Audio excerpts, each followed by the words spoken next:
Pemirsa, memasuki masa pensiun, Kakor Polairut Bahar Kampolri memimpin langsung apel gabungan dalam rangka pengantar purna tugas.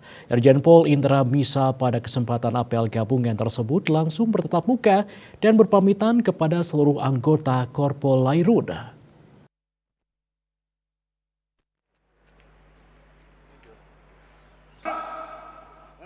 Memasuki masa pensiun, Kakor Polairut Bahar Kampolri memimpin langsung apel gabungan dalam rangka pengantar purna tugas.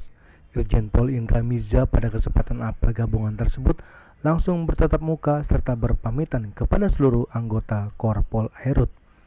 Kegiatan apel juga dihadiri Dirpol Air Pol Muhammad Yasin Kosasi, Dirpol Udara Brigjen Pol Agus Pranoto, dan seluruh Dirpol Airut Polda seluruh Indonesia di Mako Ditpol Udara Pondok Cabe Tangerang Selatan. Irjen Pol Indra Miza berterima kasih kepada seluruh personel Korpol Airut Bahar Kampolri atas dukungan, partisipasi, kontribusi dalam pelaksanaan tugas, kedisiplinan yang tinggi, serta pengendalian kegiatan dan anggota yang luar biasa selama ini.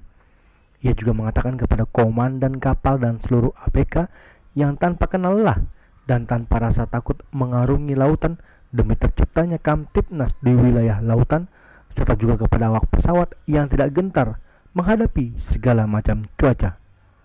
Sebagai darah Airut, Kakor Pol Airut berpesan untuk selalu berdisiplin tinggi, senantiasa menjaga kehormatan dan nama baik, serta teruslah menjadi anggota Airut yang mempunyai tekad dan kemampuan dalam menjaga wilayah perairan dan udara di mana hal tersebut merupakan marwah Pol Airut.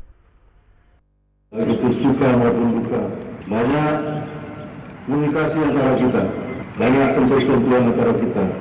Saya sangat menyadari, saya sebagai manusia biasa, yang betul-betul biasa. Dari Jakarta, Julius Suharto dan Ketut Sumadiasa melaporkan.